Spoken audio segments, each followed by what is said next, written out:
Welcome to today's edition of the Rush 24/7 podcast. You know, I wish I'd have predicted this last week because I knew it was coming, but I didn't have the guts. I'll tell you right now, I did not have the guts to predict it. I wish I had had the guts because it's now made the news. And I told some guys out in L.A. when I was out there last week, but I did not mention it to any of the local staff here. And now it's happened. And it's, it's just mind-boggling as to what we are becoming, or what certain aspects of our country and culture are becoming. By the way, you see Senator McCain was on The View. I heard he was a guest. I thought he had joined the cast. Fit right in. Greetings, ladies and gentlemen. Welcome, Rush.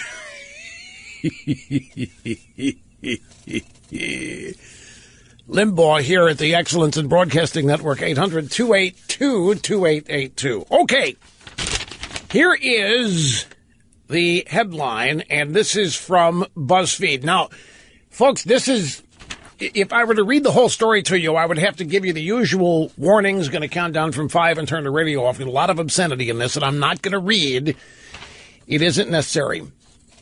Here's the headline, and again, I mentioned this to a couple people, not even at the LA radio studio. I mentioned at the event that I went to the other night that I had to fly out there for. And I didn't have the guts to predict this on the air. Here's the headline. There's an elephant in Harvey Weinstein's hotel room. Buried beneath the sickening story of Harvey Weinstein's abuse is another story.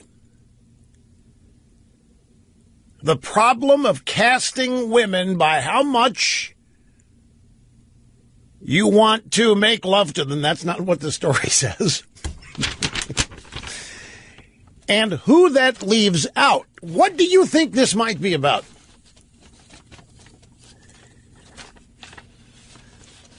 No.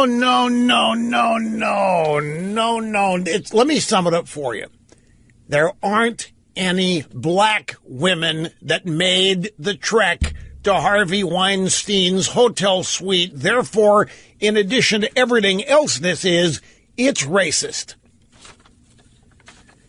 This illustrates and demonstrates the problem of African American women being cast in Hollywood, because if the casting couch is the root, and if no producer wants an African-American actress on the casting couch, then there is casting couch racism. The elephant in the, well, there was Lupita Nyong'o. So but that's one versus how many of the, I had not intended to lead, but folks, this just cleared 5 minutes before the program began. I was going to start with tax cuts here, but I saw this. I said, damn, I predicted this. One of these instances where I was cracking a joke about the left and how they operate. And it's another one of these instances where it came true. Excuse me. The elephant in the room in discussions about the alleged crimes and misdemeanors of Harvey Weinstein looks eerily similar to an elephant of the past. It's the race elephant. In Hollywood, where both racism and sexism are rampant, what can look like sort of mitigated blessings ends up highlighting another insidious problem.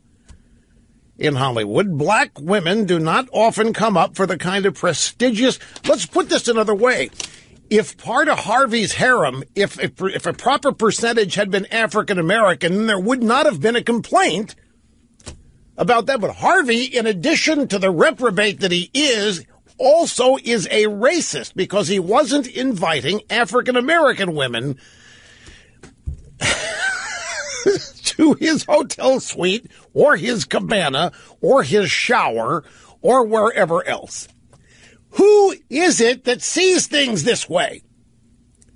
It is always the left. It is always the left looking and noticing skin color and surface characteristics of people. Here's the bottom line. Hey, look, if to star in a movie, you have to visit Harvey Weinstein's suite, then Harvey is a racist pig because he wasn't inviting any African Americans to come up and be harassed. I guess it would have been better if Harvey Weinstein had been harassing some African Americans. At least it would have been fair. At least it would have been politically correct. If some of the abuse and some of the assaults had been spread around to African Americans and once we go down that trail, how about Hispanic women? How about the Latinas? No. Doesn't make me feel sorry for Weinstein. I'm sorry, I can't help but laugh at this. And I know full well that while I'm laughing at it, a certain percentage of people in this country think this is deadly serious stuff and has deep meaning. And it's typical that somebody like Limbaugh would be laughing at it. When I don't even think this way, this is the last thing, other than to crack a joke about it, last week in Los Angeles. The narrative coming out of Hollywood right now is about the victims who have come forward with allegations specifically against Weinstein, and that list is largely made up of white women. This is worth remarking upon, says BuzzFeed, not because it's odd, but because it is decidedly quotidian, considering who is permitted to be in the room at even the lowest levels of. So black women, they were shunned again. They were not invited in to be harassed, abused, taken advantage of, or whatever, and somehow this is tacked on to Harvey Weinstein's essential barbaric unfairness. There should have been some African-American women in that hotel suite being abused. There should have been some African-American women in that hotel suite being accosted. But no, because Harvey and Hollywood are racist. Well, I don't know if it's a hate crime. I don't start cracking jokes about this. I guarantee you do. And somebody next day, we're going to get a story. Weinstein guilty of hate crime, not inviting African-American women. And it's not going to be long before Hispanics get in on this now.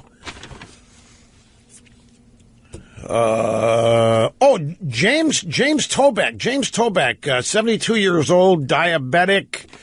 Probably wears maxi pads, probably can't. I mean, it's crazy. 30 other women have come forward and accused James Toback. And what do you mean, what's going on out there? You mean what has been going on? You're not stunned by any of this, are you? Sturdily expressing shock at the volume of this kind of stuff. Anyway, that's that. One other kind of casual observation. You know something I've noticed this NFL stuff? Again, we had a weekend where in certain stadia, crowds were way down. Now, they were admittedly uninteresting, bad games. But nevertheless, the crowds were still down. The ratings probably are going to be down again this weekend. I'm just looking at the schedule. You had a lot of just matchups that women. Who wants to watch the Indianapolis Colts and whoever it was? I don't even remember who they played. But league has got problems. But there are stories in the media today that appear before stories about the action.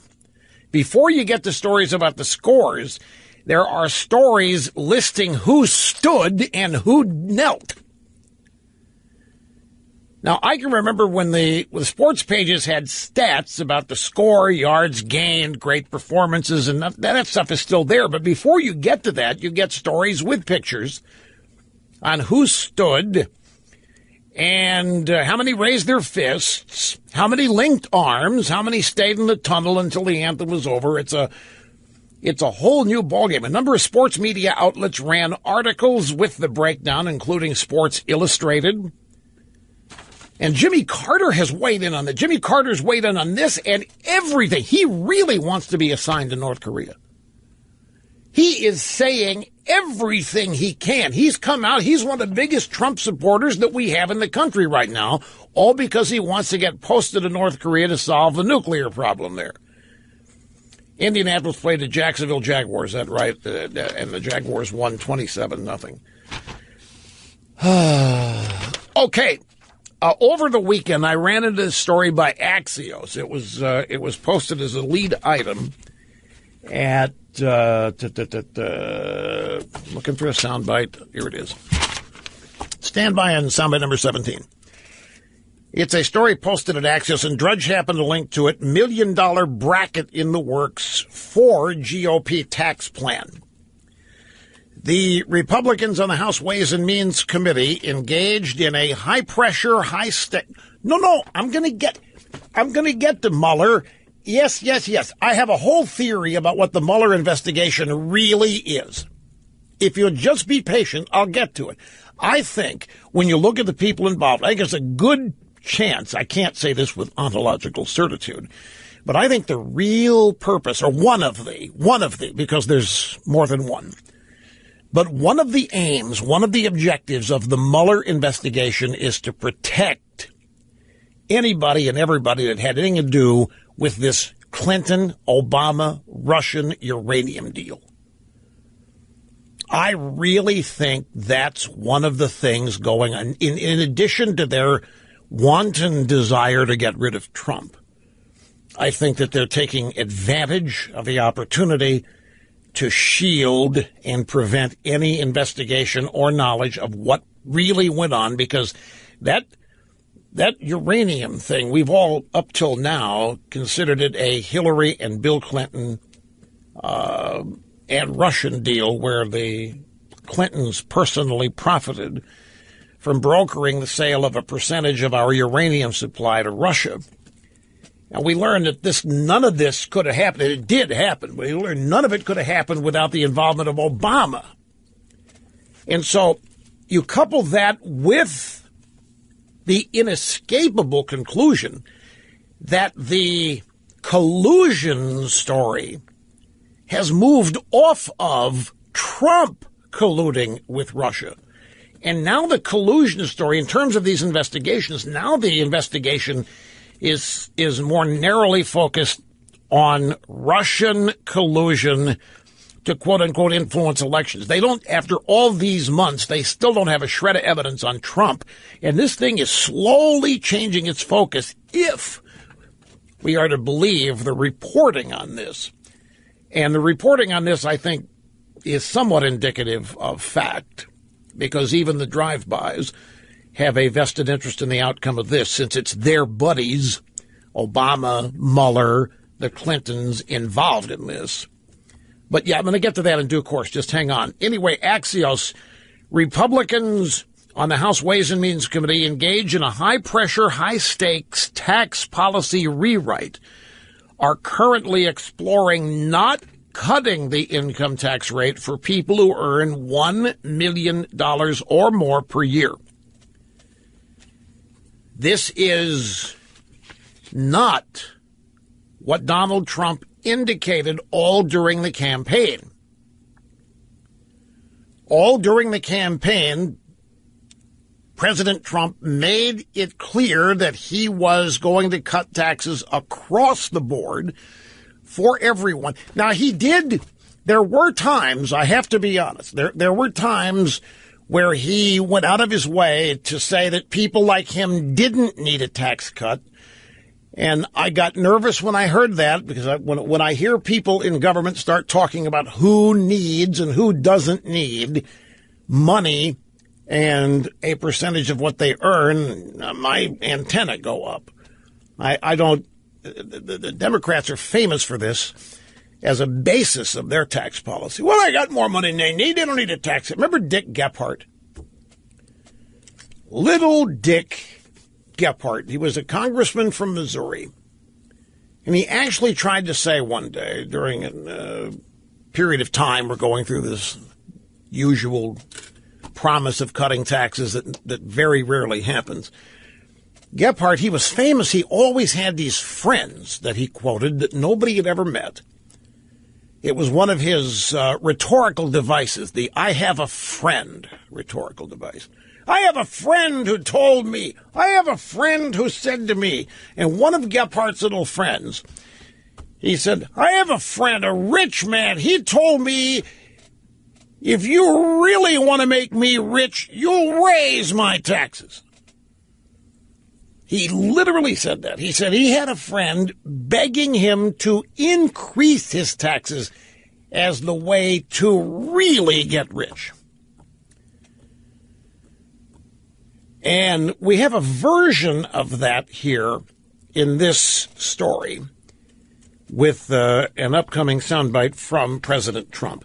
Here are the stats. Right now, the marginal tax rate for anybody who makes $418,000 a year is 39.6. For $18K and above, 39.6. Now, the Republican tax reform proposal lowers that rate to 35%. The Republicans' opening gambit, and one which has been endorsed by Trump, would have cut that rate to 35%. But now, House Republicans' thinking has changed.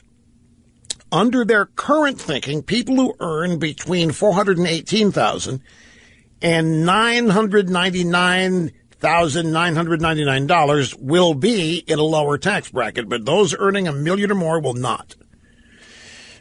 So the way it will work out is that if you earn $418 up to $1 less than $1 million, you will get the tax break.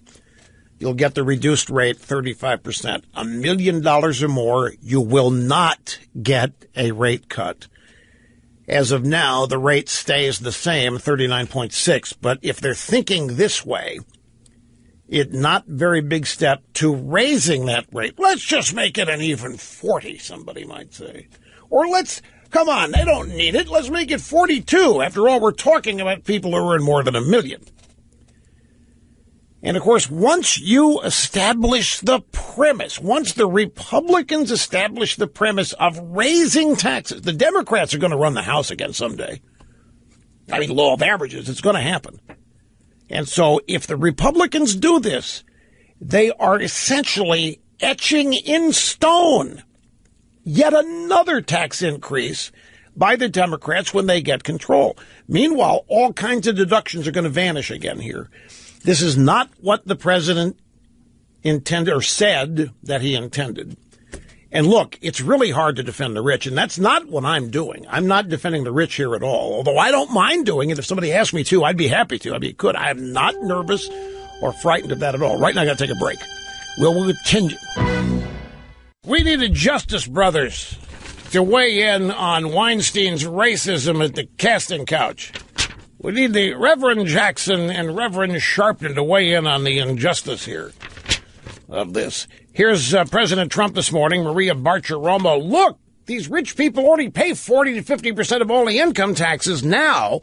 Why are you so afraid to cut their taxes? It's about me representing rich people, being representative of rich people. It's very interesting to me. Bob Kraft was down. He was very nice. He owns the Patriots. He gave me a Super Bowl ring a month ago. And he said to me, you have to do us all a favor. Give the tax decrease to the middle class. We don't need it. We don't need it. We don't want it. Give it to the middle class. And I've had many people, very wealthy people, tell me the same thing. I've had very few say, I want more, I want more. They really want to see, the middle class has really not done very well over the last long period of time. Now, what President Trump said in that soundbite was he doesn't want to defend the rich. He doesn't want to be representing the rich. He doesn't want to be seen defending or representing the rich. He doesn't want the appearance of cutting taxes on the rich. He's afraid that he'll be demagogued and criticized and held to account as not caring about the little guy if he makes a big push on cutting taxes for the rich. He wouldn't have to make a big pitch on cutting taxes for the rich. All you have to do is across-the-board tax cuts for economic growth. That's why we're doing this. I mean, they're not saying they're cutting taxes for fairness. They're saying they're cutting taxes for economic growth. But in the process here, we are still demonizing and using envy on a certain segment of our population, and they happen to be the people that do most of the hiring. Now, it's very tough, and I understand the president's position on this. It's very tough to be seen as defending the rich within the confines of the way the argument is being, or the policy is being proposed. And it is this. Washington is going to magnanimously cut people's taxes. And this is happening from the standpoint of Washington determines how much people get. Washington determines how much people have. And Washington is going to favor the middle class more than anybody else because it's just safer. There are more people in the middle class than there are in the upper income brackets. And so even if everybody in the upper income brackets aligns to vote against you, they can be vastly outnumbered and outweighed by people in the middle. That whole premise bothers me. The premise that we have a certain amount of money as people in government, and we're going to give some of it back. And they come up with a dollar amount. You don't think they arrive at these rates arbitrarily, do you? That's not how they do it. They figure out what their budget is, although it doesn't matter because we're on a deficit every year. And they determine how much money that they are going to let people keep. And then they say it wouldn't be fair if we're going to cut taxes. Let's just use a number that may not be accurate, but it's easier to explain this if I use a number. Let's say we're going to cut taxes $1 billion. That's it. We're going to cut taxes $1 billion. That's a phony premise. It's a false way to do this in the first place, but it's the way they always do it. And it maintains the belief that all money is Washington's. That all money originates in Washington, and what you end up is because of the good graces of your elected representatives. And so we're going to cut taxes $1 billion. Okay, well, who's going to get the money? Well, if the rich are going to get a portion of it, then it's easy to demagogue, and it's easy to object. The rich don't need any more money. They've got plenty. All that money ought to go to the middle class. And it's much easier to say, yeah, you know what, you're right. That money should go to the middle class because we have determined the rich don't need it. They're already paying. The people we're talking about here are already paying. The top 1% are paying 40% of all income taxes. The bottom 50% are paying nothing. And yet they want to talk to us about fairness. So we're going to cut taxes $1 billion. And in that billion, the way we're going to do it, we're going to reduce rates. But we can't reduce the rates on the rich because the rich will get some of that $1 billion and nobody will benefit from that politically. So we are going to either make sure the rich don't get any or maybe even make them pay more because then we'll really be loved by the middle class who've been conditioned by Democrat envy politics for decades to feel good when other people get skewered. Well, that's the whole premise is for cutting taxes. That whole premise is wrong. It begins with a phony premise that all money is Washington's. The second premise is that Washington gets to decide who gets what based on Washington's definition of who needs what. And also based on Washington's definition of how they can most benefit by way of votes. By, quote unquote, giving this money back. When in truth, what's really happening here is that the end result of the tax rate reduction is that people are allowed, and there's that word again, to keep more of what they earn because the money is theirs. The money is theirs to begin with. And everybody who earns money should have the same right to the money they earn. You shouldn't have any right to somebody else's earnings. And nobody should have the right to some of yours. But that's the way we structure policy now. In cutting taxes, we're going to say that some people have a claim on the earnings of others. And other people do not have a claim on the earnings of others. And then even worse, some people don't even have a claim on their own earnings. The pure and clean way to do this is to do what you said during the campaign. Announce an across-the-board tax rate reduction to stimulate the economy, to allow people to keep more of what they earn because that's the just and moral thing to do. It's their money. And then you get out of the way for all the new money rolling into Washington, because doing all of that is going to create new jobs. Because new businesses will form, existing businesses will expand and need new employees, which means additional taxpayers paying taxes. So tax revenue will rise, even though everybody gets a rate reduction. There's a happy medium where you lower the rates a certain amount, it stimulates the economy, and the total revenue coming in exceeds even the projections from the nonpartisan CBO. But doing it this way is made to order to demonize the wealthiest, demonize the people who are already paying way more than their share. Now, I know this is a losing argument. It's a losing argument by virtue of the numbers. And I say all this not to defend the rich. And the rich will never defend themselves. I'll never forget. So Andy Grove, he was the CEO of Intel. And it was in the early 90s. It was Bill Clinton's first term. And at the time, Bill Clinton was proposing, and eventually was signed into law, a tax policy that would not allow corporations to deduct as a business expense anything over $1 million they paid executives. It was targeted at CEOs. So let's say the XYZ company has a CEO that they pay $10 million. Under Clinton's plan, they could only deduct the first $1 million as a business expense, have to eat the other $9 million. Say Andy Grove on. Ask Andy Grove, what do you think of this? This is a height of unfairness. And Andy Grove said, I'm not going to go there, George. That was George Willis. I'm not going to go there. I'm not going to get into these discussions of silly social policy, because there's no way Andy Grove wanted to be seen as upset that he wasn't getting his fair share. The rich will never defend themselves in these circumstances.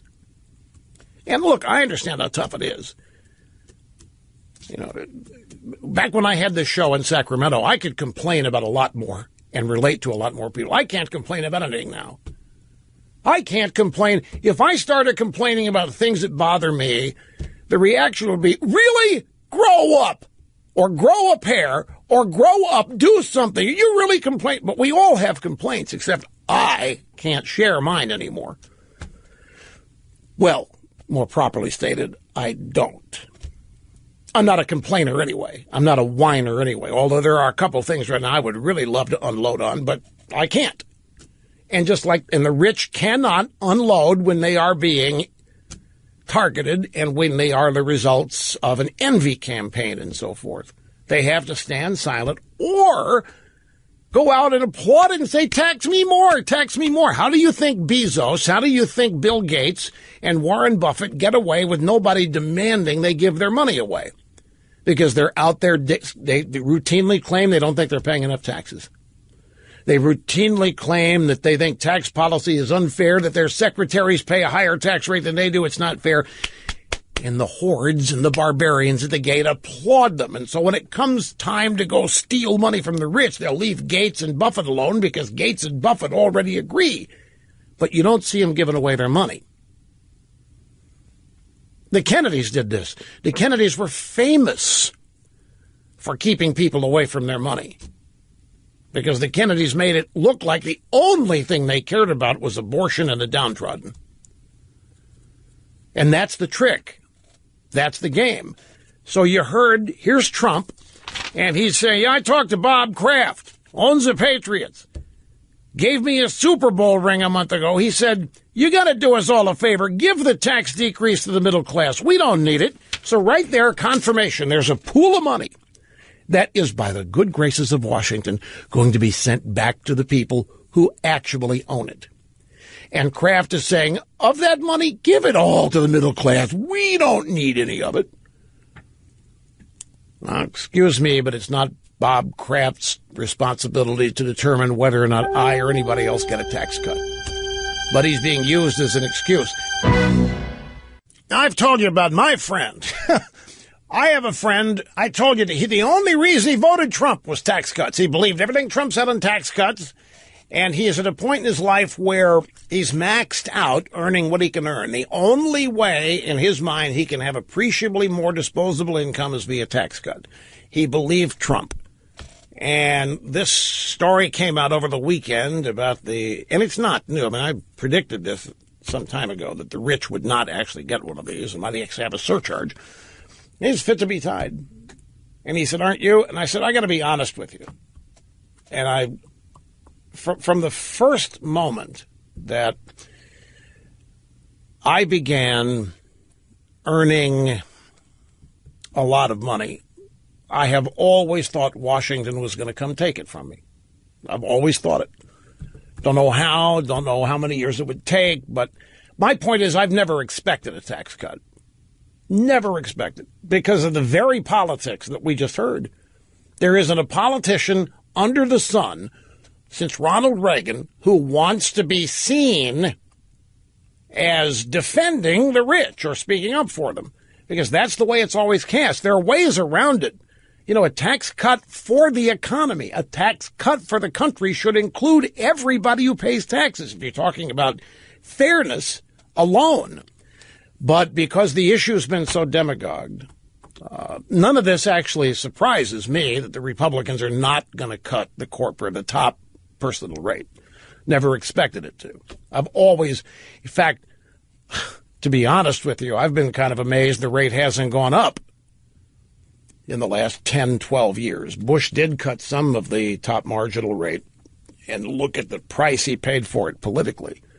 But it wasn't necessary. He could have defended himself, and he could have fought back on it, but you know how that drill went.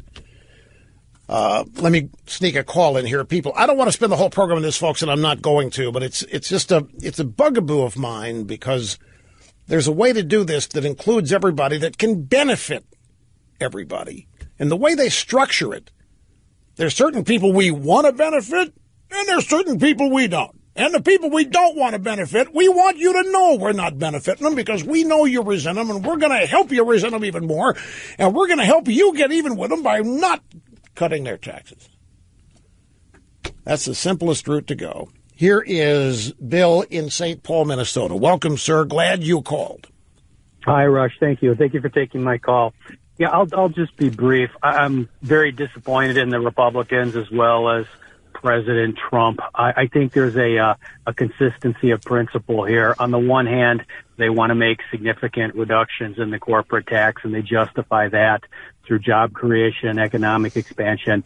And those same principles would apply to tax cuts to the wealthy. I mean, it's just very obvious to me. I've got a degree in economics, but like I said, I feel the Republicans actually are sort of compromising their own principles as they push towards a corporate tax cut when they then turn around and say, well, the wealthy tax cuts are just tax cuts for the rich and they don't have a similar impact, positive impact on the economy. Well, I'll tell you what they're going to say to that, although that's a great point. I'm sorry, the cough button is an entirely different place than it was in L.A. I keep turning my mic off after only one day I formed a habit out there. Sorry about that. Here's the thing. It's an excellent point. If you listen to everybody talk about why we need to lower the corporate rate from 35 to 20, we need that money brought home here. We need that money overseas brought home. We need that money infused into our domestic economy. As though they're just excited as they can be to cut the corporate rate 35 to 20. Also keep in mind that there are exceptions, but for all intents and purposes, corporations don't pay taxes. They find a way to recoup whatever they pay in taxes in either increased prices or paying fewer dividends to stockholders or any number of ways. When you run the numbers, at the end of every year, corporations actually don't pay. Well, they pay taxes, but they're not the ones that do it. They get the money from others. But look at the principle. We need to lower that rate to incentivize these corporations to hire more and to invest more. But when it comes to wealthy individual taxpayers, somehow that whole line of thinking vanishes and is replaced by we need to punish them. They don't need tax relief. Corporations apparently do, but individuals don't. Now, what they will tell you out there, Bill, is that the changes they are making in the pass-through on the sub-S, which is where a lot of small business owners file, is going to be a great benefit. But that's not exactly who we're talking about here. Back here in just a second. $32 million sexual harassment payment. There are people accused of wrongful death who don't pay $32 million. I can't get my head around that. 32 million. Whoa! And we'll be back. Greetings and welcome back. Great to have you, Rush Limbaugh, the EIB Network, Limbaugh Institute, Advanced Conservative Studies. Hey, Rush, isn't there a tax on unearned income and a tax on earned income? That's true. Earned income is earned income, and you pay your marginal rate. Unearned income, an example of that, unearned is really a poor word. It's just meant to describe income that's not salary and wages. Cap gains is considered unearned income, meaning you invest in a stock or something, and if it grows and you sell it, then you pay tax on how much you've gained. And the capital gains rate's relatively low. And it is thought that the wealthy do not have earned income, that they have unearned income living off investments. That's not altogether true. No, if you were in the lotto, you haven't invested anything other than your little ticket. And the lotto is earned income. Unearned income is a narrower focus. Clipping coupons on investments and this kind of thing. And it has a lower tax rate. The cap gains is the best example of that. But it's a fallacy to think that the wealthy do not earn income, that they're not. Now, the reason why that people get away with that is that there aren't a whole lot of salaries of gazillions. But that's, actors and actresses are paid salaries, athletes are, and they pay earned income marginal tax rates on that money, and they have to pay it to all the different states they work in. If you're an athlete traveling around all summer or all baseball or football season, that's reason enough why you need an accountant. No, it's tricky. I mean, there's so few people that we're talking about. That's one of the things about this that bugs me. We're talking about so few people actually paying 40% of all taxes. So few. And they are the ones who, it is said, don't need anymore. And it's Washington saying that. And then it's Washington people saying that their rich friends are telling, well, sorry, I don't care. If you have a rich friend who doesn't want his taxes cut, that's fine. But he doesn't get to determine policy for everybody, as far as I'm concerned. But the friends are used as a convenient excuse. Gephardt popularized it. And now Trump is using Robert Kraft, the owner of the Patriots. But again, it's based on this false premise that there's a certain amount of money that Washington has determined it's going to give back. And that's not at all what taxation is. It's what everybody now thinks of it as, especially people in Washington, but that's not what it is. The premise is that all money is Washington's and what you have is what they graciously and famously and compassionately decide you deserve. And the more middle class you are, lower middle class, the more you deserve. And the more you make, the less you deserve. And it's worked itself out to be a productive political formula. Anyway, greetings, folks. Great to have you back. 800-282-2882 if you want to be on the program. Another email. How come you're not talking about this Army widow and her ongoing battle with Trump? I'll tell you why. Because the story's over. It's another one of these things that drive-bys are trying to keep alive in order to impugn and besmirch Trump. And I'll tell you whose fault this is. And this is another reason why I'm not taking the bait. I'm just not going to delve it. We talked about this Thursday and Friday.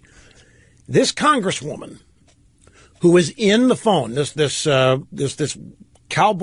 sequin cowboy hat wearing congresswoman, she could have prevented all of this. She's listening to the phone call that Trump makes to the widow. If she were acting responsibly, she's in the car with the widow of a hero military person killed in action. Her sensitivity should have been aimed there, but that's not where she was. She was thinking, how can I maximize whatever happens on this phone call to help me and to hurt Trump and to help my party and to hurt Trump's? And that's the perspective she had listening to the call. So she hears Trump, who had been given advice by General Kelly what to say.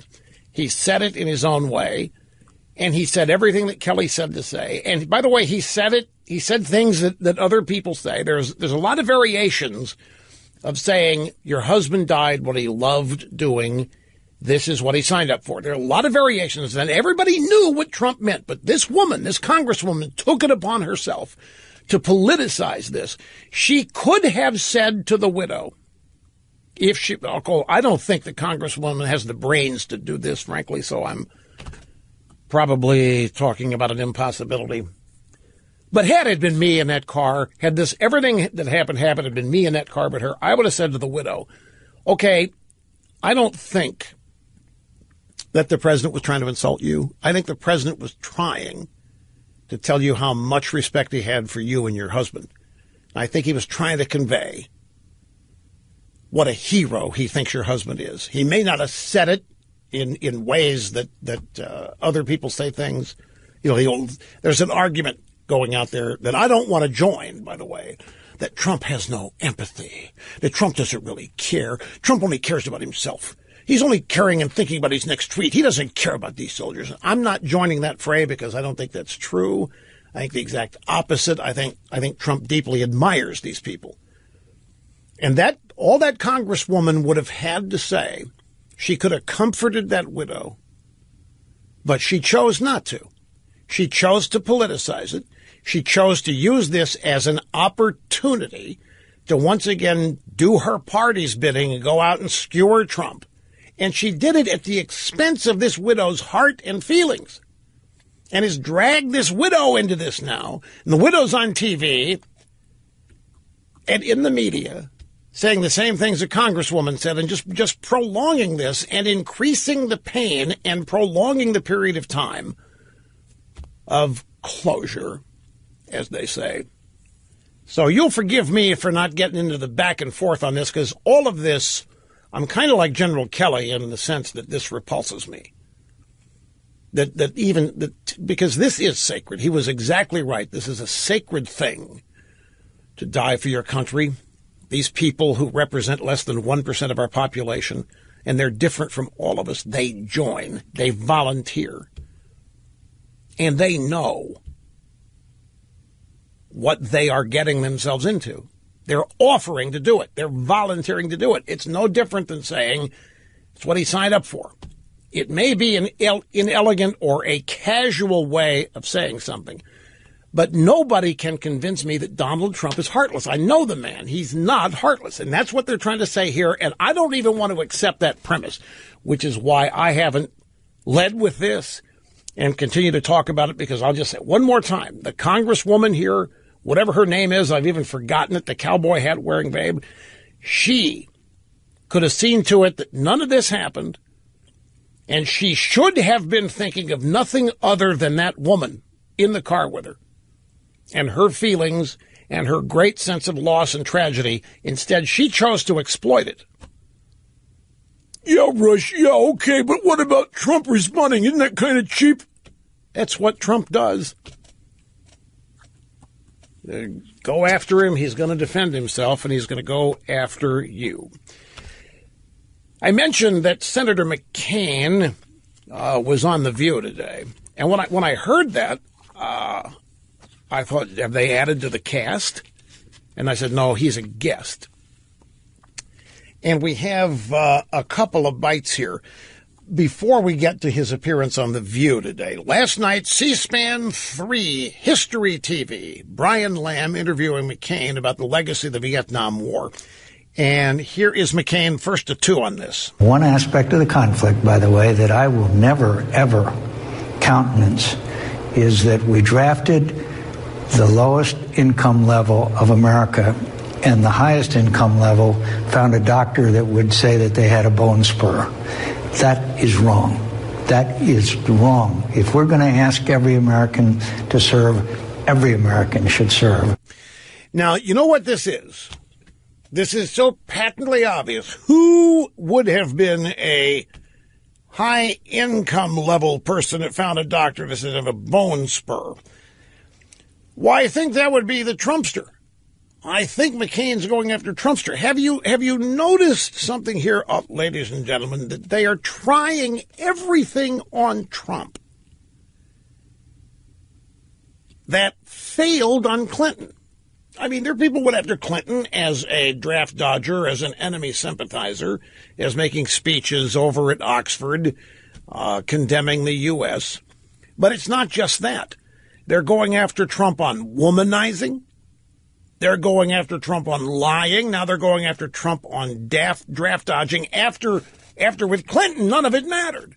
When people went after Clinton on this, that's none of your business. It's none of your business. When it came to the womanizing and the sexual harassment, the sexual abuse, it's sex. It's just sex. It didn't get in the way of his leading his job and doing his job right, leading the country. None of your business. It's just sex. Now, Hillary says it's not relevant anymore. It happened in the past. So everything they defended Clinton on, everything, they're now zeroing in trying to get Trump. Let's do a flashback. July 18th, 2015, Ames, Iowa, Family Leadership Summit. This is Trump during the Q&A. The moderator is Frank Luntz. He said, referring to John McCain, a war hero, 5.5 years of POW, and you call him a dummy, is that appropriate to be running for president and talking that way? John McCain goes, oh, boy, Trump makes my life difficult. He had 15,000 crazies show up. Crazies. He called them all crazy. I said, they weren't crazy. They were great Americans. I supported him. He lost. He let us down. But, he lost. So I never liked him as much after that, because I don't like losers. But Frank, let me get to him. He hit me. Hero. He's not a war hero. He's a war hero. He's a war hero. 5.5 years. He's a war hero because he was captured. I like people that weren't captured, okay? I hate to tell you. Do you agree with that? He's a war hero because he was captured, okay? You can have, and I believe perhaps he's a war hero. Okay. That was July 18th, 2015. That's a month after Trump went down the escalators. Well, when Trump said that, do you remember? I mean, that was ending number 2. The speech he made after going down the escalator when he described the kind of illegal aliens and immigrants getting into the country from Mexico, the rapists and the purse snatchers and the muggers and so forth. Everybody was laughing. This guy's not serious. There's no way. And then a month later, he says this. Yeah, McCain's a war hero because he got captured. I don't respect people that get captured. That, when he said that, that was the second ending. Trump was not supposed to or going to survive that. But as we know, now he was elected president. And McCain, understandably, is still seething over that. You know it as well as I do. So now we move forward to this morning on The View on ABC. One of the hostettes is Sunny. Is it Hostin or Hostin? I never know how to pronounce. I think it's Hostin. Sunny Hostin. She said people thought you were talking about Mr. Trump when you talked about draft deferments and stuff because he had a doctor's note that said he had bone spurs. And this is what happened after that. More than once, yes. More than once. Chronic bone spurs. Do you consider him a draft dodger? I don't consider him so much a draft dodger as I feel that the system was so wrong that certain Americans could evade their responsibilities to serve the country. We should have we finally did, as you know, we went to the all-volunteer force. Yeah, right. Yeah. And that's fine. Someone wants to serve, they should be able to. And by the way, that is now down to about 1 or 2% of the American public. Exactly right, and that's why they are so revered. 1% of our population volunteers to do things. 99% of the population doesn't. And that's why when you start taking a knee during the national anthem, or that's why when you start disrespecting the flag, that's why people innately have a negative reaction to it. No matter what you say or deny in terms of your reason for doing it, 99% of the country doesn't do it. So those 1% who do, they volunteer. So McCain's argument, as he admitted, his argument about preferential treatment back in the days of the draft is out the window because it's all volunteer. But there's another side to that, too. They volunteer when we are fighting more wars at once than we have in many, many moons. There's a pretty good bet when they sign up that they know where they're going to end up going and what they're going to end up doing. And still they do it. And still the Democrat Party finds ways to impugn them. What do you mean by that? Very simple. I'll explain it to you. The Democrats run around and say, well, they only join because it's the only way to get an education in this country because education's so restrictive. Or they're so poor. The only reason they join is because they're so poor because it's the only way they can ever earn $18,000 because the American economy is so unfair. To this day, the Democrat Party will do everything it can to run down people who volunteer. They sign up for it. Quick time out. We'll be back. Don't go away. Meeting and surpassing all audience expectations every day. The most listened to radio talk show in America, Rush Limbaugh. And we head back the phones to Shelby Township. Where's that, Michigan? And this is Dan. Great to have you, sir. How are you doing? Good. How are you doing, Rush? Very well. Thank you very much. I'm referring to, I saw a video on YouTube of Donald Trump in the late 80s, maybe early 90s. I saw a couple of them where he was talking about the 1986 tax reduction, where they brought the top tax rate down to, I think, 26%. 28%. And he was saying that it dried up a lot of venture capital in the building industry. And indeed, they went through a bad period at that time. He said that it was a disincentive to use capital investment as tax shelters because the taxes had gone so low. And he made that point, and I think it's a good point. I don't know if it would happen again this time, but I don't think they should go down to $1 million is too low. I think it should be maybe $10 million. Even then, I'm kind of against it. I'm not really for it, but he did make that point, and I think that could maybe happen again. Millionaires are looking to reduce their taxes no matter what. Whereas you said businesses, well, they want, if they get reduced taxes, they want to put it back into their businesses and expand. Wait a second now. We're talking about something here that I need to include in your description of the 86 tax cut and what Trump was talking about. The real estate industry was creamed by virtue of particularly the rental real estate market was wiped out by the tax rate reduction to 28% for a while. And that's the market Trump was in. Yeah. And there were people, those people were the deductions were gone is why.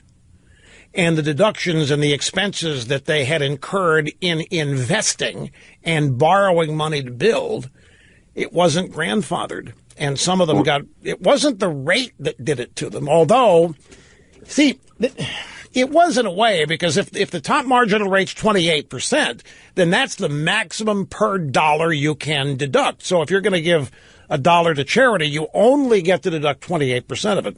Same thing now. If you give $1 to charity, you can only deduct whatever your tax rate is. And if you're in the top bracket, you don't even get to deduct that. They've taken them all away from you. Right. So I know about they didn't grandfather in these items that caused them to really kind of be cut off, in the middle of their investments, and that hurt a lot too. Well, because they changed the rules on them in the middle of the game. I mean, this is the age-old argument about whatever happens in an economy, somebody's going to be hurt by it. The drop in the oil price, for example, is great for consumers at the gas pump and for whatever other energy expenses they have. But it is a nightmare for the producers. It's a nightmare for the drillers. It's a nightmare for the people that dig down deep and try to find the stuff. Now, taking that top marginal rate down to 28%, it limited a number of things, but the economic impact overall was dynamic. We are back. Rush Limbaugh, America's real anchorman, here at 800-282-2882, Midlothian, Virginia. Chuck, you're next, sir. Welcome. Great to have you here with us. Oh, thank you, Russ. Thank you for taking my call. I'll get straight to the point. I've been thinking about this for a few days now and wondered why it hadn't been brought up. If you remember during General Kelly's talk, he mentioned that whenever a president was going to call a survivor, that there was always a pre-call made first to make sure they could take the call and set up a time doing it.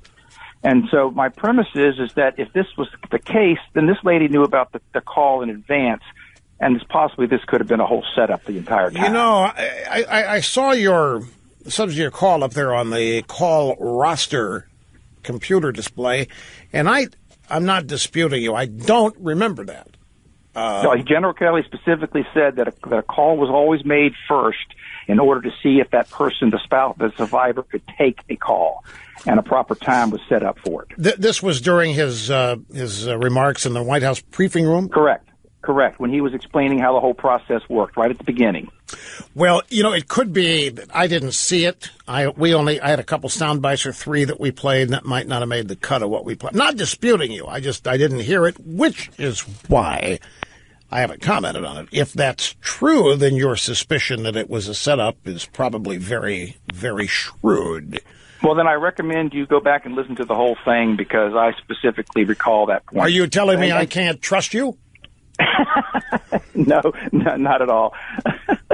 What I'm saying is, when you think about it, it makes common sense that a president wouldn't make just a random call hoping they'd get somebody. Well, that's absolutely true. In fact, when you have summits between nations, they never wait to the summit to do the negotiating. With Reagan and, well, there are exceptions. Reagan and Gorbachev at Reykjavik about nuclear disarmament. But when there is a scheduled summit, like a G20 or anything else, if there are major agreements, they're always negotiated in advance. And if there's no agreement made, you don't go. You cancel it. You do not conduct. It's the same thing, the same principle here. And my point is, it wasn't an accident that this congresswoman was there. Yeah. Oh, absolutely true. That's my whole point. Here's another thing. Why isn't this congresswoman? Why is it Trump's fault that this man died? Trump didn't even deploy these people. Obama did. But who killed these people? Was ISIS, was it not? Or was it Al-Qaeda? Whoever's in Niger. What is the anger here is so out of proportion that it further buttresses your point that what really the evidence that this is a setup is the media is on this immediately and won't let it go.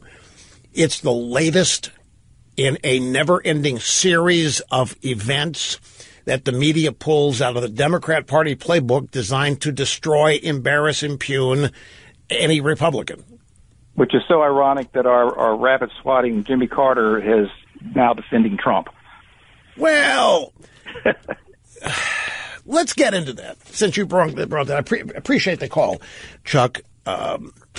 That's actually a very shrewd conclusion. If Kelly did say this, and if there was then a screener call, if the White House called the widow and said, would you accept a call from the president, and then somehow this congresswoman finds out about it and is in the car, and the call is on speaker so that the congresswoman can hear it, it does reek of setup. And then this reaction to he did what he signed up for, it's just too pat. And I've always thought that. This is the same thing that happened in Indiana after they signed the Religious Freedom Restoration Act there. It's the same thing that happens with the LGBTQ, WTF bathroom stuff in North Carolina. It's too pat.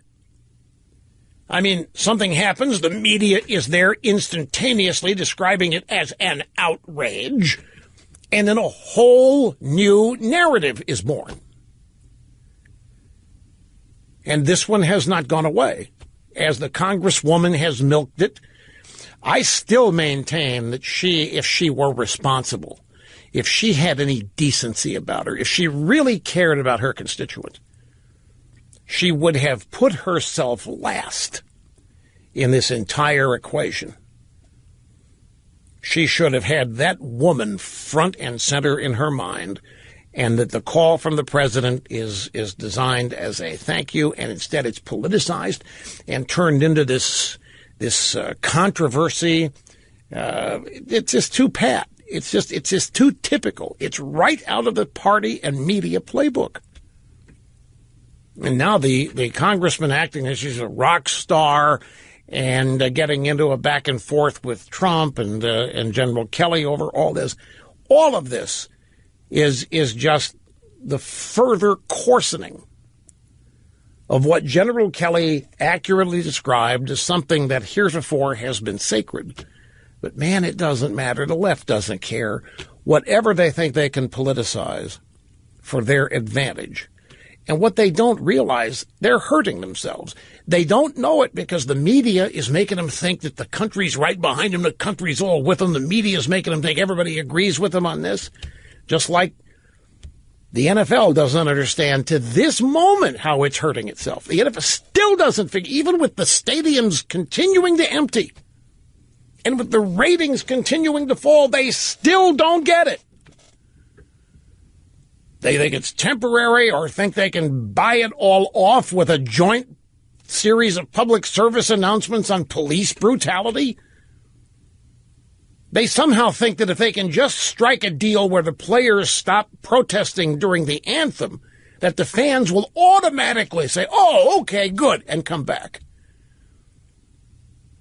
And they're totally insensitive, ignorant, whatever, to what the actual problems are. And the actual problem is there's just too much radical liberalism in everything now.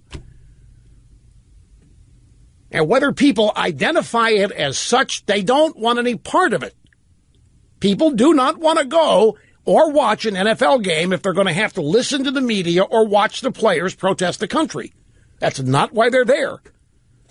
It's no more complicated than that. And if the solution is to find a way to continue to let the players protest the country, they're not going to solve the problem. If their solution is a PSA campaign during games, working with the networks to give a 30-second PSA per game on the premise that the league and its players are working together to overcome whatever is going wrong in our communities, the fans are not going to be there to see the PSA. And if they are there to see the PSA, it's not going to be interpreted as a positive.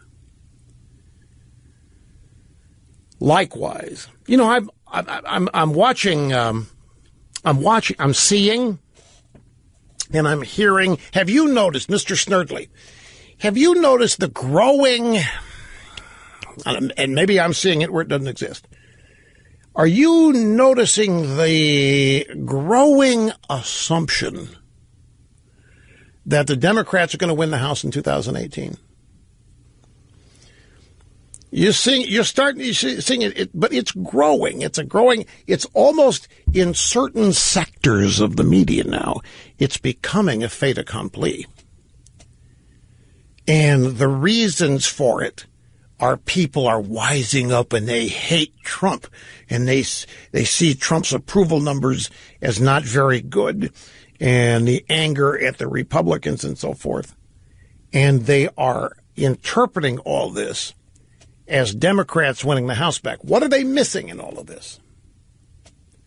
There isn't any affection for the Democrats.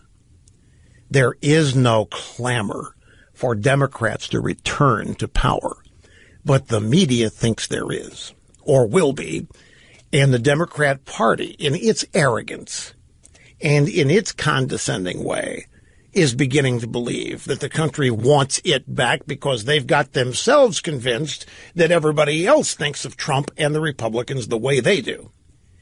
They still have no idea why Trump really won. They still have no idea why they continue to lose elections. In fact, grab audio soundbite number 6. Lindsey Graham, senator from South Carolina, is on Meet the Depressed yesterday with F. Chuck Todd. And F. Chuck said, "You were tough on candidate Trump. In fact, I think right before you got out, you called him a race-baiting, xenophobic, religious bigot. You heard what President Bush said in his speech. So where are we now?" Well, he won. I lost. President Bush is still popular in the Republican Party. But Donald Trump couldn't have won without rejecting the last 16 years, really, when you think about it. There were a lot of people like Bush running in our primary, and all of them got creamed. And Clinton was not the greatest candidate, but if President Obama was what the American people would wanted to continue, then Trump wouldn't have won. So I'd say to both former presidents, I admire President Bush a lot. President Obama, I don't think any of us get why President Trump won. Well, now he's on to something. He may be further ahead of the game than Hey, James, do me a favor. Would you look up the title of Laura Ingram's book that just came out? Because she has, well, I'll get this title to you. She has a new book that is excellent.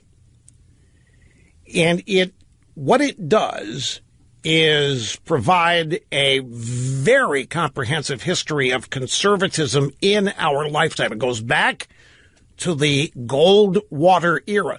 And folks, I'm going to tell you, even though you have lived through it all, well, some of you have, Billionaires at the Barricades, Laura Ingraham, Billionaires at the Barricades. Even though you have lived through a lot of or some of this, reading this book will remind you how much of it you have forgotten. She starts with the history of conservatism, starting with Goldwater. And what she does, among other things, is she lays all the steps out chronologically that led to Donald Trump. That we didn't elect Donald Trump last year. That Donald Trump's not the product of just the Obama years. That, in fact, Donald Trump is the product of the Republican Party trying to force establishment candidates down everybody's throat, like McCain and like Romney. And she zeroes in on the 8 years of George W. Bush as having been devastating to the conservative movement. It forced conservatives into a necessary position of defending, because Bush was under constant assault, but that Bush and his administration really didn't have a whole lot in common with conservatism. It was more establishment Republican Partyism.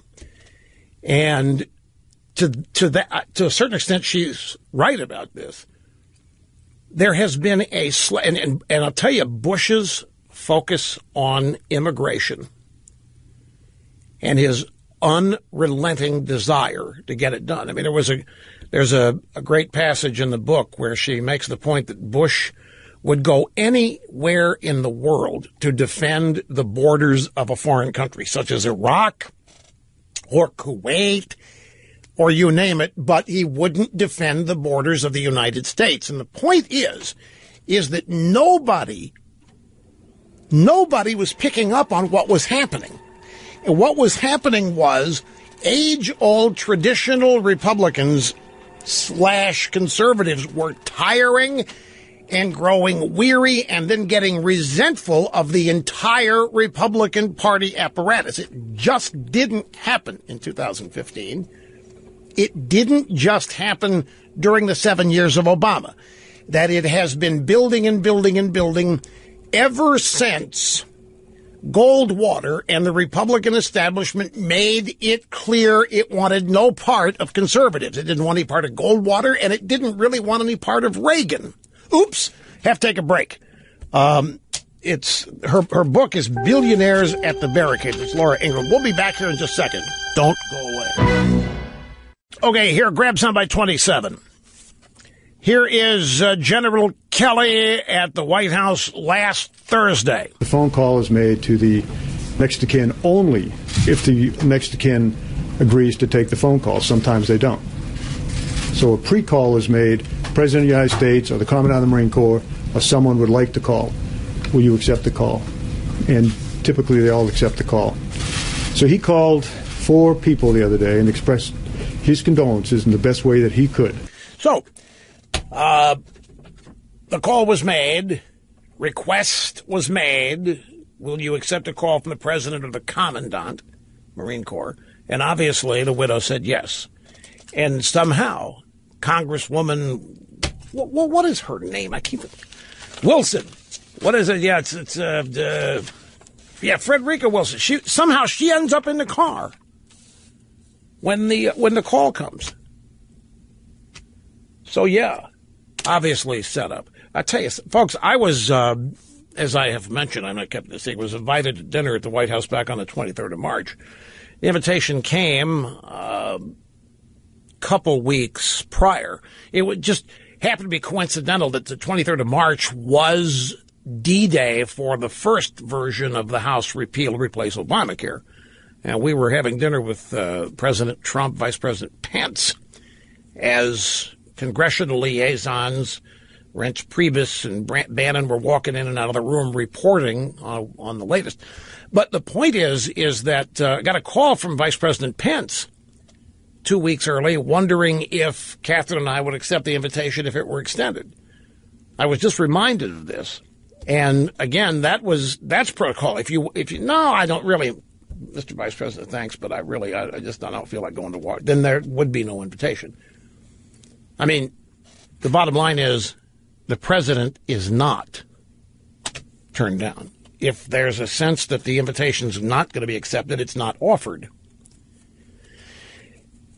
And I was reminded of this before we got the bite here from Senator Kelly as a bit of evidence of procedures in the General Kelly in this White House. So it does argue that the whole thing with that congresswoman in the car. I mean, how many of you drive around the car all day with your congresswoman or congressman with a cowboy hat on? I mean, how many of you do this? You know, let me sum up the book by Laura Ingraham in one sentence. You really had to boil this thing down. Billionaire at the Barricades. It is a detailed summary and analysis of how, in Laura's opinion, the Republican Party has shafted its voters for decades. That's really because the voters are conservative. Shafted may be a strong word, but you get the drift. What's that? Yeah. I'm in a bit of a foul mood, but why are you asking? I never share foul moods with the audience. I can't complain about anything. Not that I hate whiners and complainers anyway, not that I would, but I mean, for some people it's therapeutic. I can't. I'm not allowed to have complaints. And that's a complaint. I'm just kidding, but I am in a foul humor. Anyway, but I never take it out on any of you. I never, ever bleed on the audience. No, nothing to do with, well, actually it does. Part of my peak does have to do with some peculiarity and oddity with what Apple's got going on in an area. But believe me, do not doubt me when I tell you that if I were to tell you what it is, you would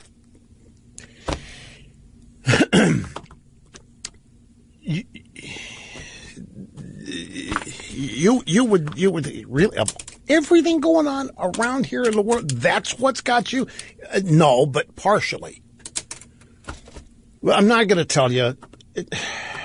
It's irrelevant anyway. I want to get onto this Mueller investigation here because there have been. Let me give you a headline. I have it in my formerly nicotine-stained fingers. Mueller adds Podesta Group to Russia probe. Now, even before I saw that headline today, I have had instinctive reactions or thoughts to this whole Mueller investigation and its purpose. Now, I have originally stated, like many others, that I believe the purpose, and it still is, partially, was to find anything impeachable on Trump. And when I learned that they were looking 10 to 15 years back into Trump's business history, things that have nothing to do with him as a candidate for anything or as president, and knowing that these are all swamp dwellers, they're all establishment types, and he's got 16 Clintonistas and Obamaistas on his staff, it was paramountly obvious. It was manifest that this guy was doing the work of the establishment to get rid of Trump, or to try to. Because there's no evidence on this Russia collusion thing. There isn't any. After all of this, if there were, it'd have been leaked the day they found it. There isn't any. And yet they're still out there looking.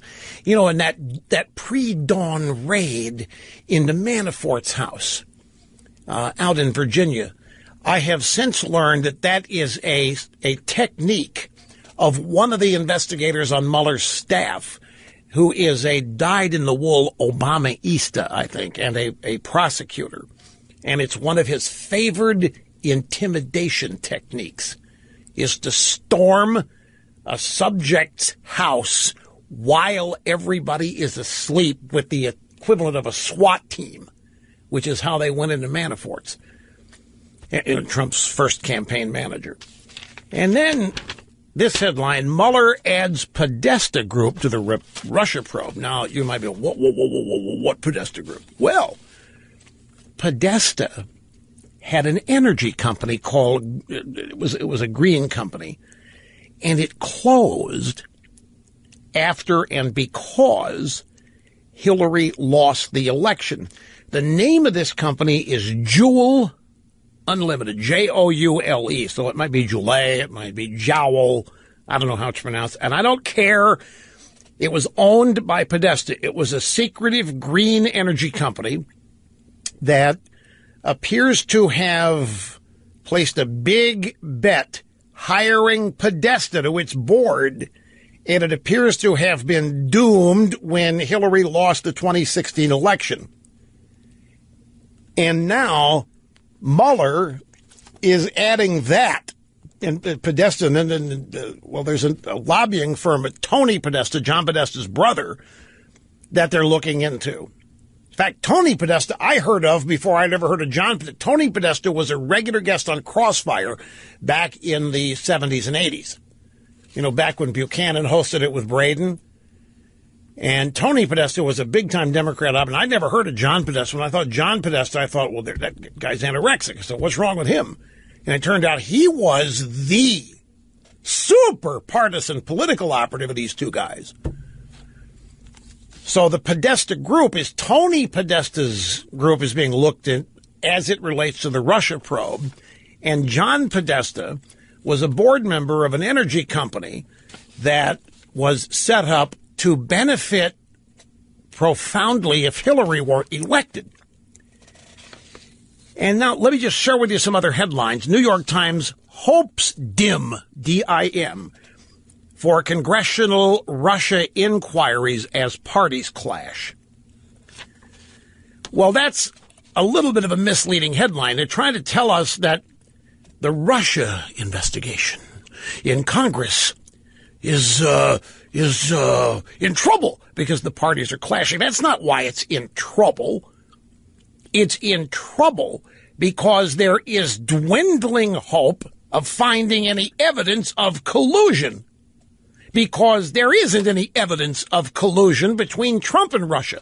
I think they're finding something else, or I think they've known about something else before they even started this. I'm beginning to think that one of the reasons that this whole special counsel was named, because Rosenstein's involved in it, Mueller's involved in it, Comey, there's some other people involved in this whole Clinton, Obama, Russia uranium thing. That's the real collusion. The idea that 20% of America's uranium ends up in Russian hands, going through middlemen associated with the Clinton Foundation, donors, this clown in Canada. And there had to be collusion and during the Obama administration for this to have happened. And I wouldn't be a bit surprised if one of the things being done is to cover all of that up with this investigation. Now, stick with me on this, and I'll see if I can connect the dots. But this whole Russia-Trump narrative and the naming of Mueller as the special counsel was a ruse to get Mueller and Rosenstein, who was involved in this long before he was named acting attorney general or deputy attorney general. And there's a name, Weissman. Weissman is one of Mueller's investigators. He is the guy, in fact, who has the intimidating technique of sending the equivalent of a SWAT team to a target's house before dawn to scare the hell out of everybody in the family. And all three of these people may have fingerprints on this entire uranium mess. And so this investigation could be, it had a convenient reason to him being handled. I mean, Rosenstein gave the special counsel. Democrats on Capitol Hill are clamoring for a special counsel, all because Sessions has recused himself. And Rosenstein gave him one. Rod Rosenstein gave them a special counsel, and in violation of the rules and regulations, there's no crime. Special counsel rules and regs require that a special counsel be named and his charge include a specific crime to investigate. There isn't a crime here. This is a fishing expedition, and there are no limits on Mueller. There are no financial limits. There's no limit on the number of investigators he can hire, and there's no time limit on the guy. And all of this, courtesy of Rod Rosenstein, Donald Trump's deputy attorney general, running the place in place of Sessions, who has recused himself. So it starts out as an investigation into Trump-Russia collusion because everybody needed to find a political reason why Hillary lost. Remember, she was going to win in a landslide. Everybody thought so, even 8 o'clock on election night. And then that didn't happen, so they had to come up with a way to explain all that. And the collusion between Trump and Russia was, that was hatched in Hillary's camp. Her book, or that book about the Hillary campaign, made it clear. And so once Trump wins, and now Trump has the DOJ, Trump runs the Department of Justice, this uranium thing, I really do think that the real collusion out there happened long before Trump came along. And it has to do with this whole uranium deal brokered with the Clinton Foundation in the middle, Bill Clinton getting some money out of the deal, the Russians ending up with 20% of Americans' uranium supply. And a lot of people involved in the investigation have fingerprints on us. Let's go to some of these other headlines. Hopes dim for congressional Russia inquiries as parties clash. Now, the collusion investigation hasn't slowed down. The Trump collusion investigation is not showing any fruit. And so the New York Times here is saying that, well, the parties are clashing, they're not cooperating, hopes are dimming for any results. Are you telling me that pencil neck Schiff, Adam Schiff, is going to not get to the bottom of this just because the Republicans aren't going along with it? What a crock. The reason why hopes are dimming is because there isn't any evidence. Headline number 2. Senate probe, i.e. Senate investigation. When you say probe, people think of a, long pointy thing that you might check the prostate with or some such thing. or a probe into deep space to analyze moon dust, something like that. But this is an investigation. The word probe can confuse depending on who you are. You hear the word probe, and some people it might actually scare. So, Senate investigation asks whether Robert Mueller alerted Obama administration to Russian bribery scheme. This is in Breitbart. The Senate Judiciary Committee is looking into the 2010 sale of U.S. uranium to Russia under then-Secretary of State Hillary Clinton, and whether the then FBI Director Robert Mueller alerted the Obama administration about its investigation into Russians involved in the uranium deal. And this is in Newsweek. A left-wing rag if there ever was one. The FBI in 2009 had begun an investigation into corruption and extortion by senior officials of 10X, a subsidiary of Russian nuclear company Rosatom. Court filings showed that Rosatom, the Russian nuclear company, was aware of the bribery scheme by 10X head Vadim Mikarin, who pled guilty in 2014 to orchestrating more than $2 million in bribe payments through accounts in Cyprus, Latvia, and Switzerland. Despite the existence of the FBI investigation into 10X, a Rosatom subsidiary, the Obama administration nevertheless allowed the sale of Uranium One, that's the Canadian-based company with U.S. uranium assets. That uranium sold to Rosatom. Hillary Clinton, and then Attorney General Eric Holder presided over the U.S. Committee on Foreign Investments that approved this deal. And we are supposed to believe that neither the Attorney General, who was in charge of the probe, nor Hillary, who was in charge of the State Department green lighting it, would have been told about it. They had to know about it. This is collusion. 20% of U.S. uranium. Now, what U.S. uranium? Now, what this opening paragraph that I read doesn't mention is that the Clinton Foundation and Bill Clinton are involved in this, reaping financial rewards as a result of the movement of this uranium.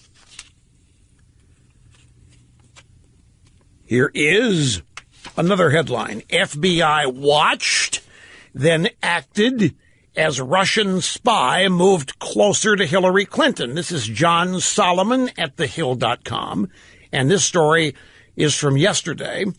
As Hillary Clinton was beginning her job as Secretary of State, federal agents observed as multiple arms of Vladimir Putin's machine unleashed an influence campaign designed to win access to Hillary, her husband Bill, and members of their inner circle, according to interviews and once sealed FBI records. A female Russian spy, posing as an American accountant, for instance, used a false identity to burrow her way into the employ of a major Democrat donor in hopes of gaining intelligence on Hillary Clinton's State Department. The spy was arrested. The female Russian spy was arrested and deported as she moved closer to getting inside the Secretary's department. Other activities were perfectly legal and sitting in plain view, such as when a subsidiary of Russia's state-controlled nuclear energy company hired a Washington firm to lobby the Obama administration. Now, look, this story is long, and Solomon is a very detailed reporter. And I'm not going to go through the whole thing because it'd be in the weeds. But it involved news aspects to Russia and the Clintons. What's happening is there are people who are uncovering things on the Clintons and Obama and Putin every day, while everybody's waiting with bated breath for the smoking gun that Trump and Putin and the Russians colluded. What's happening is that news is being uncovered on the Clintons and Obama and this transfer of uranium and other acts of collusion. When I read this, I had a question. I don't know why Russia went to all this trouble to infiltrate the Hillary State Department, because she made all of her emails easy to access on her server. So why bother with the spies unless they thought they couldn't trust what they were seeing in her emails? And then Andy McCarthy had the definitive piece on this that ran Saturday, the Obama administration's Uranium One scandal. I'm telling you, as I go through all of this, I can't help but ask, and I don't really know, I can't help but ask if one of the things, because Podesta and Weissman, who's one of Mueller's investigators, and Rosenstein, they've all got fingerprints on this to one degree or another. If part of this Mueller investigation isn't to try and cover up some of this stuff, they were never worried about any of this. If Hillary had been elected, nobody would have ever known or been the wiser. It would never have been a big deal, even if it had surfaced. But she wasn't elected, and now the DOJ is Donald Trump's. And you might say it might boil down to Jeff Sessions. This is not, he didn't recuse himself from this. He wants to look into this, and this has some perhaps bombshells in it. All right, folks, we've got an audio soundbite for you here. This happened yesterday. Fox News, America News headquarters, Leland Vittert, speaking with Ron DeSantis, Republican congressman, Florida, about the investigation into the sale of the American uranium company to the Russians. Here's the question. So many Republicans on the committee. There's a lot of frustration on the committee. They don't have a lot of faith in the chairman. Things aren't getting done. A lot of time folks cannot initiate statements the way you have, and not much happens. What's the promise of the follow? It's kind of a convoluted question, but the answer will explain the point here. I've spoken with Chairman Gowdy. He believes this is an important issue, and he's indicated to me that he's supportive of what we're doing. So I think that you are going to see action. You're right, though. Last Congress, we in the Oversight Committee wanted to investigate the foundation and all the other payments involving the Clintons, and we were not allowed to do that by the leadership in the House for whatever reason. Well, now I think that this information is so explosive that there's no way you can justify not getting all the information on this. Remember, we have 3 Russia investigations about Trump in Russia. There's not been any evidence of collusion. Here, there's a lot of evidence, and this stuff needs to be vetted thoroughly. Right. Now, the point here is this is DeSantis saying that the leadership, Republican leadership, shut down the Oversight Committee looking into Hillary, Obama, Mueller, and uranium and all that. And he said, for whatever reason, I'll tell you why. They all thought Hillary was going to win. And they didn't want typical Clinton payback after she won if they had begun an investigation into her. That's why they didn't permit this investigation to go forward, because they were convinced she was going to win and there would be blowback, payback, testicle lockboxes and everything. Mark, you're next in Louisville. How are you doing, sir? Rush, it's an honor to speak with you. Thank you, sir, very much. I'm calling about this $1 million tax bracket. Oh, yeah. For someone like me who owns stock options in a small company, the $1 million tax bracket is very punitive, because I may only make $1 million or more than $1 million one time, in my career. The company I'm with now, I've been with for 15 years, and every day, I work hard to help the company grow and make the company more valuable. We might get acquired. At that point in time, I would cash out of my options, so I might get a couple $1 million. But that's just going to happen one time. So to me, it's not like I make $1 million every year. That's the way they want it to sound. Millionaires make $1 million every year. It's just a one-time deal. So it just seems unfair to me that, I would have to pay, a higher tax rate for that type of, one-time event. It is unfair. It's designed to be unfair in order to make everybody else think you're getting soaked. That's what makes it fair, that you're getting soaked. That's exactly right. And you're supposed to bite the bullet and pay for it because you don't need as much of that million as you otherwise would have if you got the tax rate reduction. Right. You should call Trump and say, I heard what your buddy Bob Kraft said. He doesn't want the tax cut. You know what? I do. No, I agree. It's just, I don't know, just the whole perception that. Let me ask you a question, Mark. Let me ask you a question. You're talking here. You've got a very, very large audience listening to you, and you're talking about the possibility of earning, a $2 million take if circumstances happen right. And you're suggesting that you would like to keep as much of that as you can. And certainly you don't want a higher rate than anybody else. Do you feel nervous admitting this in public? Do you feel like are you worried that people are going to think you're greedy? Or do you have no problem admitting this? No, not at all. I mean, I have 3 kids. The difference between 45% and 40%, or 35% and 40%, I mean, it could be college tuition, for one of my children. So, I mean, I don't feel guilty about wanting that. Well, they want you to. They want you to feel. They want you to feel guilty at it. They want you to feel like you're insensitive to the plights of people who don't have as much as you do, and that's sure. But we've been the past 15 years. I've helped create jobs by growing our company. We've hired new software developers, new engineers.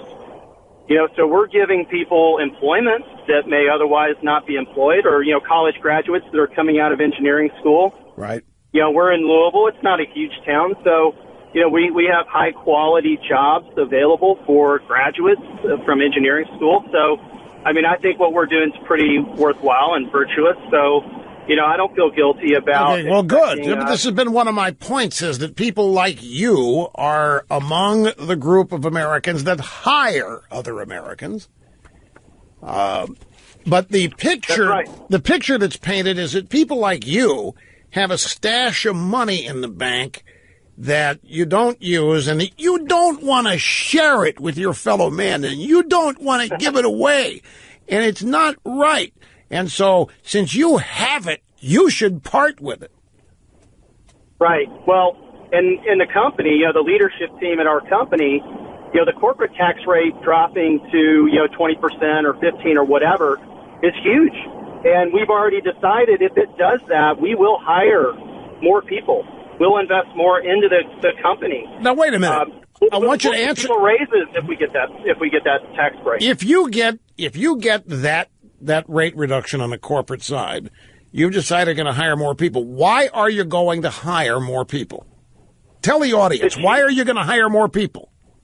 It's huge. We have a lot more profitability. We have a lot more money to invest back into the company. If we don't get that tax break, cash flow can be tight. Right, but you're going to hire more people because you've got more work to be done because you want to grow the business, right? That's exactly right. Exactly right. Are there some people who work for you now that if that rate reduction happens that warrant a raise, would you use some of that money to raise people currently who deserve it? We've already talked about it. Every employee will get a raise if that happens. Right. So you're just not going to hoard it and go buy a bunch of company cars or a company jet. No, and I've actually had liberals tell me that when I explain our plan, that with the Trump tax plan, we're going to hire more people, we're going to give people raises. They actually tell me, well, no one else is going to do that. Only very few people would actually do that. Everyone else is going to put that money in their pocket. Right. I guess they just assume the worst in human nature. I don't know. But we definitely are. We're going to do that if the Trump tax plan goes through. We've already discussed it. And then the whole punitive tax. And I have the same issue with capital gains, on this whole, stock option payout deal.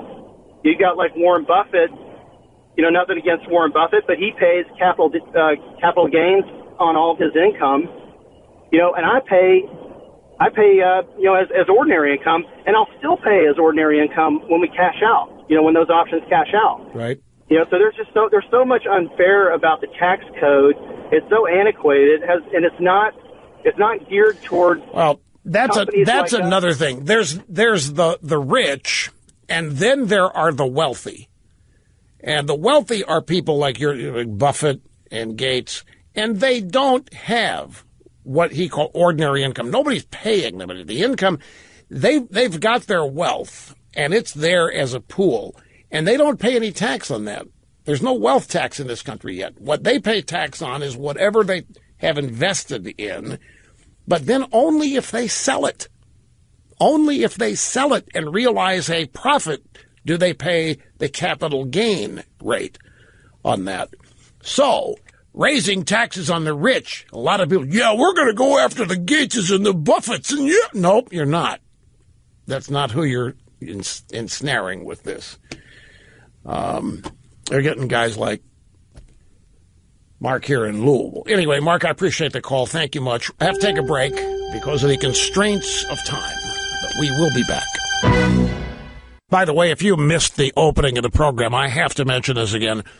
BuzzFeed News has a story today that Harvey Weinstein was racist in his sexual abuse and in his sexual harassment because there weren't any African American women invited to his hotel room to be abused. And BuzzFeed says this is evidence of casting racism in Hollywood. It would have been better if Weinstein had had some African Americans brought up there to sexually abuse and accost, because that would have meant that there's less racism in hiring in Hollywood. And I am not making this up. It takes a certain kind of sick leftist to take an event like that and look for racism in it. Yeah, one of the great unspoken truths of the Harvey Weinsteins, the great elephant in the room, is that Weinstein was a racist abuser because he didn't abuse any black actresses. It's like black actresses should be offended that they weren't also invited up to Weinstein's hotel suite. What kind of weirdo do you have to be to see things this way? Yeah. One more time. Laura Ingram's book, Billionaire at the Barricades. It's really good, folks. There's a lot in it. Even though you lived through it, you may have forgotten. It's a great reminder. It's basically a treatise on how the Republican establishment has totally betrayed conservatives since the days of Goldwater. And I want to remind you that we have this great new Tervis tumbler, a special Rush tumbler, as our free gift to new subscribers of Rush 24/7. That's RushLimbaugh.com. It's the best Tervis tumbler we have designed and made available yet. You can see it at RushLimbaugh.com. And we'll be back here tomorrow, revved and ready to go again.